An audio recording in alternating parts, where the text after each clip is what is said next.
నమస్తే అన్న. Welcome back Narendra నాటుకోళ్ల ఫామ్. లాస్ట్ వీడియో చెప్పాను కదా అన్న, నా ఫామ్ కాడ బోర్ మళ్ళీ వేశానని. బోరు ఎవరితో చూపించాను, ఎంత పీట్లు వేసాను, ఎన్ని డబ్బులు అయినాయి, అసలు నా ఫామ్లో బోరు పడిందా పడలేదా అనేది నీకు ఈ ఫుల్ వీడియోలో మీకు వివరిస్తాను. ఫుల్ వీడియో చూడండి.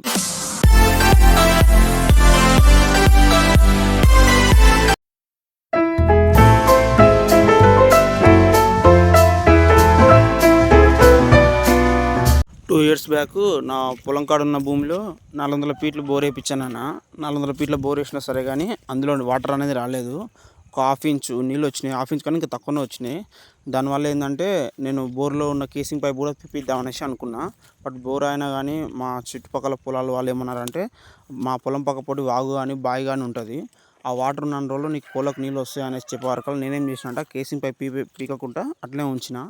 ఆ ఉంచినందుకు ఏమైందంటే అది మనకు ఆ బోర్ వేసిన కాస్ట్ వచ్చేసి మనకు దగ్గర 50,000 55,000 దాకా మాకు కాస్ట్ వచ్చింది. కేసింగ్ పైప్తో సహా మొత్తం 400 ఫీట్లు వేస్తే. ఇంకా మోటార్ ఏం చేసిన అంటే, ఒక మోటార్ తీసుకొచ్చి అందులో వేసిన. సెకండ్ హ్యాండ్ మోటార్ ఒకటి కాడ తీసుకొచ్చి, సెకండ్ హ్యాండ్ మోటార్కి వచ్చేసి 30,000 అయింది నాకు. మొత్తం 80,000 పెట్టి బోర్ వేస్తే నీళ్ళు అనేది ఎక్కువ లేకుండే, కొన్ని మాత్రమే వచ్చేటివి. ఆ కొన్ని మాత్రం ఎట్లా అంటే డైలీ వచ్చేసి 1 అవర్ అట్లా వాటర్ వచ్చేది. పొద్దున 20 మినిట్స్, సాయంత్రం 20 మినిట్స్, మధ్యాహ్నం 20 మినిట్స్ అట్లా వచ్చేది. అట్లా వానాకాలం ఎండాకాలం బాగానే వాటర్ వచ్చినాయి, బాగానే నడిపించాను. బట్ ఎండాకాలం మాత్రం ఏమైందంటే ఎండలు ఎక్కువ కొట్టడం వల్ల 2 months బ్యాక్ ఆ బోర్ అనేది ఎండిపోయింది, వాటర్ అసలే రాకపోయేది. దానివల్ల ఏం చేసినానంటే కోళ్ళకి ఇబ్బంది అవుతుంది అనేసి ప్రజెంట్ ఒక ట్యాంక్ తీసుకొని వచ్చిన. నా దగ్గర టాటా ఏస్ ఉంది. ఆ టాటా ఏస్ బండ్లో ట్యాంకర్ వేసుకొని డైలీ తీసుకొచ్చేటోని. అట్లా బాగానే ఒక 1 month అట్లా తీసుకొచ్చాను. డైలీ తేవడానికి ఇబ్బంది అవుతుంది, దానివల్ల కోళ్ళకు సరిగ్గా వాటర్ కూడా ఇవ్వలేకపోతున్నా పని నుండి.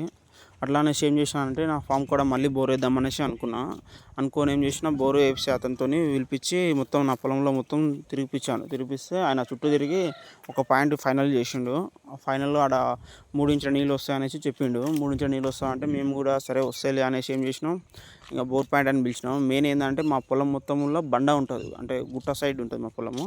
దానివల్ల ఏమైందంటే నాకున్న పొలం మొత్తంలో బండనే ఉంటుంది. దానివల్ల ఏడ బోర్ వేసినా కానీ బోరు నీళ్ళు పడతలేవు. లాస్ట్ టైం ఒక 2 బావులు తెప్పించినాం, మా నాన్న వాళ్ళు చిన్న ఉన్నప్పుడు తెప్పించినారంట.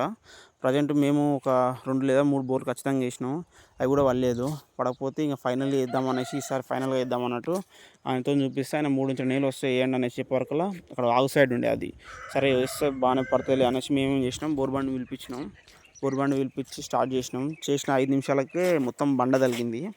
ఆ బండ ఎట్లా అంటే కేసింగ్ పైప్ మనం దించకముందే బండ తగిలింది. ఆ కేసింగ్ రాడ్తోని గుద్దే వరకల్లా మొత్తం కేసింగ్ పైప్ పట్టింది. కేసింగ్ పైప్ పట్టేసి మొత్తం 250 దాకా కంటిన్యూగా బండ వచ్చింది. 250 తర్వాత కూడా ఆ గ్రానైట్ టైప్ వచ్చి మొత్తం బండ వచ్చింది. దానివల్ల ఏమైందంటే మొత్తం 300 ఫీట్ల దాకా బండనే టచ్ అయింది. ఫైనల్లీ 300 ఫీట్లు వేసినా కానీ బోర్ పడలేదు. 300 ఫీట్లకు వచ్చేసి నాకు 35,000 ఖర్చు వచ్చింది. 35,000 రూపాయలు లాస్ ఈరోజు నేను.